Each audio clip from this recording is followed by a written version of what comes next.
Clarissa को बहुत awkward feel हुआ क्योंकि वो तो बस थियो की हेल्प करना चाहती थी, उसे इस बुरी सिचुएशन से निकालने के लिए।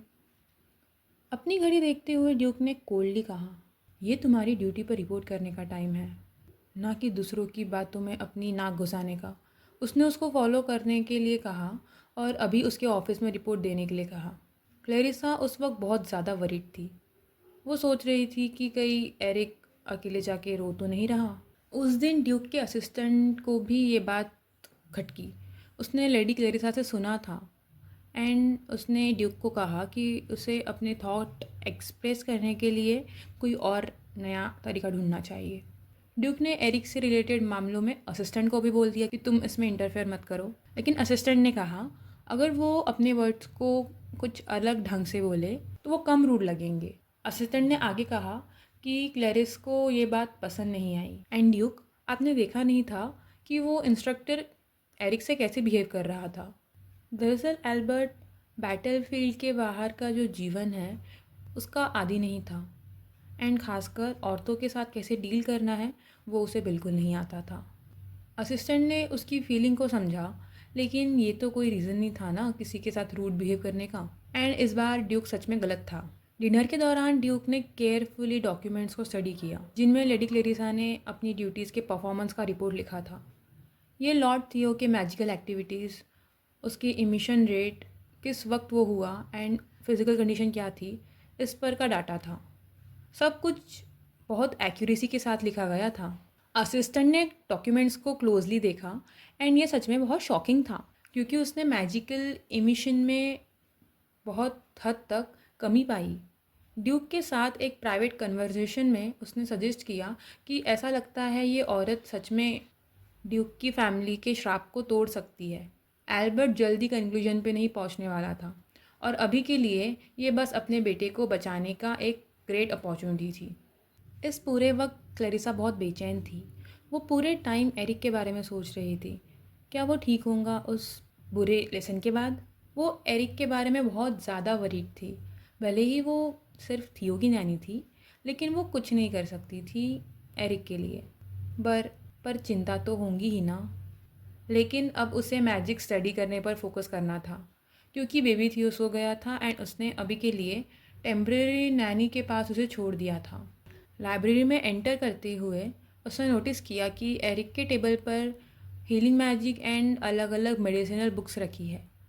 उसके बगल में एक बुक का ढेर रखा था एंड क्लेरिसा सोच रही थी कि क्या सच में ये छोटा सा बच्चा ये सारी किताबें खुद पढ़ता है। एंड मैं भी यही सोच रही हूँ, बेचारा। वो इमेजिन भी नहीं कर सकती थी कि इतने कम एज में एरिक ने इतनी सारी बुक्स पढ़ ली है। एरिक ने अपनी नैनी को कंफ्यूज देखा।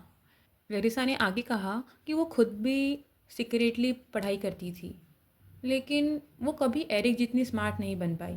उसने आगे बताया कि उसकी एक कज़िन थी जिसने उसकी सारी बुक्स छीन ली एंड उसे कहा कि पढ़ाई पर पैसे वेस्ट करने की कोई ज़रूरत नहीं है, ये बहुत पॉइंटलेस काम है। एंड उन दोनों ने फील किया कि ये चीज़ दोनों में एक जैसी है। दोनों को नॉलेज गेन करने की एक भूख है एंड दोनों को पढ़ाई खुद से करने की भी कोशिश करने की आदत है। क्लेरिसा खुश थी ये जानकर कि एरिक ठीक है, क्योंकि वो वरीड थी कि कहीं वो डिप्रेस्ड और बुरे मूड में तो नहीं होगा। क्लेरिसा पोलाइटली उस जेंटलमैन के साइड में बैठ गई एंड कहा कि मुझे तुमसे कुछ बात करनी है। लेकिन एरिक का एम्बैरेसमेंट अभी भी ख़त्म नहीं हुआ था। उसने कहा चिल्लाते हुए, तुम जैसी के साथ कौन ही पढ़ाई करने बैठेगा साथ में, एंड ये बोल के भाग गया। लाइब्रेरी विजिट करने के बाद क्लेरिसा ने असिस्टेंट से पूछा, लॉर्ड एरिक खुद क्यों पढ़ रहे हैं? क्या उनके पास कोई टीचर नहीं है? हीलिंग मैजिक और मेडिसिन फ्यूचर ड्यूक के लिए मैंडेटरी सब्जेक्ट्स नहीं थे। लेसन्स की जगह उन्होंने डिसाइड किया कि अब यंग मास्टर को फेंसिंग पर फोकस करना चाहिए और दूसरी ट्रेनिंग से डिस्ट्रैक्ट नहीं होना चाहिए। जब से उसके पेरेंट्स की डेथ हुई थी, एरिक स्वॉर्ड से नफरत करने लगा था और ड्यूक भी इस बारे में बहुत वरीड थे। क्लेरिसा ये सब सुनने के बाद वरीड हो गई। उसे पक्का यकीन था कि ये जो अप्रोच ये लोग ले रहे हैं ये नुकसानदायक है, लेकिन उसे आइडिया नहीं था कि एरिक के पेरेंट्स की डेथ ट्रेजिकली हुई थी। उसे तो अभी पता चला था। असिस्टेंट ने ये बात सुनकर बताया कि एरिक और थियो ड्यूक के बड़े भाई के बच्चे हैं और उनकी डेथ के बाद ड्यूक ने टाइटल इनहेरिट किया एंड अपने दोनों भतीजों की भी कस्टडी ले ली। और फाइनली क्लेरिसा को पूरी सच्चाई पता चली कि ये बच्चे भी उसी की तरह अडॉप्टेड थे। हर बार जब एरिक ट्रेनिंग के दौरान अपने हाथों में स्वॉर्ड पकड़ता, उसका हाथ बहुत कांपने लगता और उसकी बॉडी बिल्कुल उसका साथ ना देती। उसके लिए स्वॉर्ड बहुत ज़्यादा डरावना वेपन नहीं था, लेकिन एक ऐसा फीलिंग उसके अंदर जनरेट करता था जो शायद हम सोच भी नहीं सकते। उसकी रूह अंदर तक काँप जाती थी, इसलिए वो बेचारा वो स्वॉर्ड को अपने हाथों में पकड़ भी नहीं पाता था। जब भी वो स्वॉर्ड को पकड़ने का ट्राई करता, वो क्रैश के साथ फ्लोर पे गिर पड़ती। लेसन के दौरान मेंटर ने फिर से एरिक पर चिल्लाया और एरिक खुद को संभाल ही रहा था, पर गलती से उसके हाथ से एक नोटबुक गिर गई जो वो ट्रेनिंग में साथ लाया था। टीचर को वो नोटबुक दिख गई एंड उस नोटबुक को टीचर के हाथ में देखकर एरिक ज़ोर से चिल्लाया कि वो मेरी नोटबुक है, मुझे वापस कर दीजिए।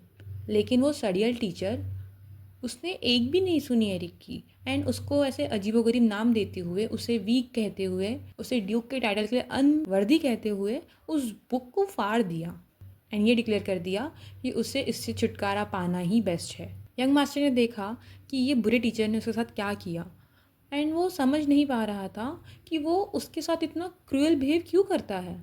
क्लैरिसा अब और सहन नहीं कर सकी और क्लास में घुस गई। एरिक को अपनी बॉडी से ब्लॉक करते हुए टीचर के सामने खड़ी हो गई। क्लैरिसा अब न्याय हासिल करना चाहती थी। उसने डिक्लेयर कर दिया कि इस बुरे आदमी को टीचर की पोस्ट से जल्दी हटा दिया जाएगा उसके रूड बिहेवियर के कारण, एंड उसे कोई राइट नहीं बनता कि वो एरिक के नोट्स इस तरह छीन के फाड़ दे।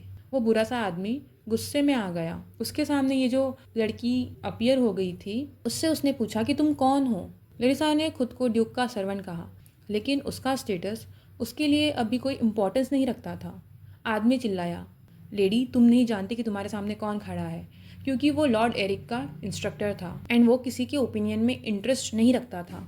क्लेरिसा भी उस आदमी को घूरे जा रही थी एंड इतने गंदे गंदे लुक दे रही थी कि वो आदमी भी अनईजी हो गया। क्लेरिसा ने वो बुक उठाई एंड उस आदमी को दिखाया एंड पूछा कि क्या वो समझता है कि इसमें क्या लिखा है।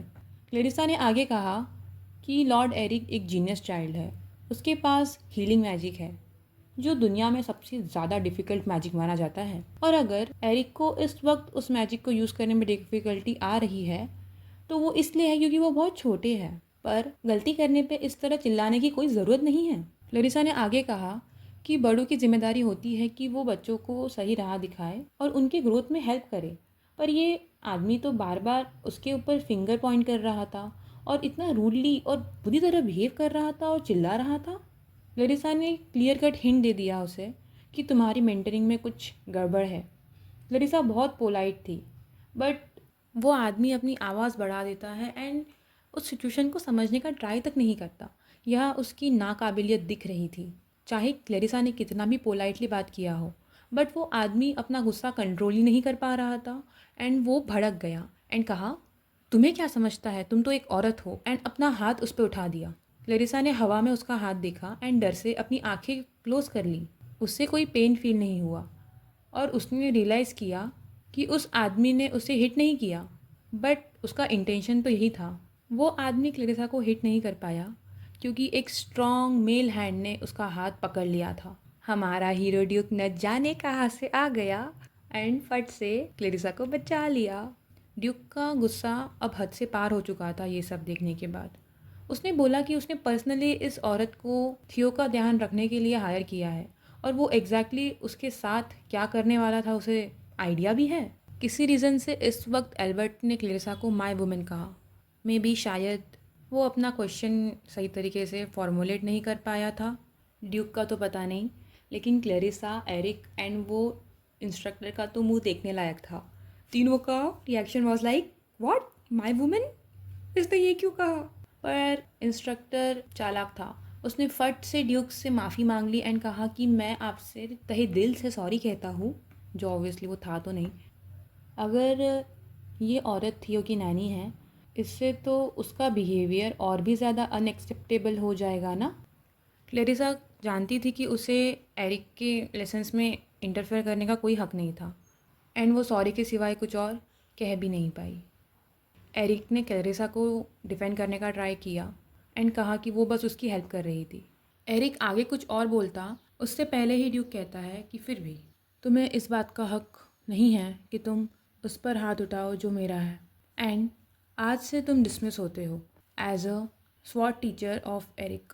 यो, that's really good decision Duke, I support you. Instructor ये बात सुनकर अपोज करने लगता है कि नहीं, ये ऐसा नहीं, प्लीज़ मेरी बात सुनिए। बट वो कुछ आगे बोल ही पाता कि ड्यूक ने अपनी तलवार निकाली एंड उसके गले पे रख दिया। Epic Bollywood moment.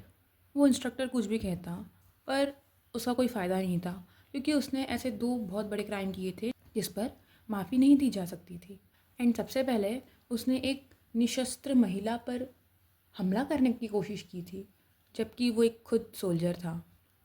और एल्बर्ट ने ये भी कहा कि वो ड्यूकल हाउस को बेइज्जत करने का ट्राई कर रहा था। और दूसरा बड़ा क्राइम ये था कि उसे पता चला था कि वो अपने भाई के बारे में झूठी अफवाहें फैला रहा है, और एरिक के एजुकेशन के लिए जो उसे फ़ंड अलॉट किया जाता है उससे वो गलत तरीके से यूज़ कर रहा है खुद के फ़ायदे के लिए। ड्यूक को सब कुछ अच्छे से पता था, लेकिन वो बस सही मौके का इंतज़ार कर रहा था उसे पकड़ने के लिए। अब तक भले ही वो कामयाब रहा इस पोस्ट को रखने में, लेकिन अब एल्बर्ट उसकी चालाकियों को इग्नोर करने वाला नहीं था। जैसे कि क्लेरिसा ने कहा, ये आदमी एक टीचर बनने के लायक बिल्कुल नहीं है, और दूसरे शब्द में कहा जाए तो you are fired, you moron.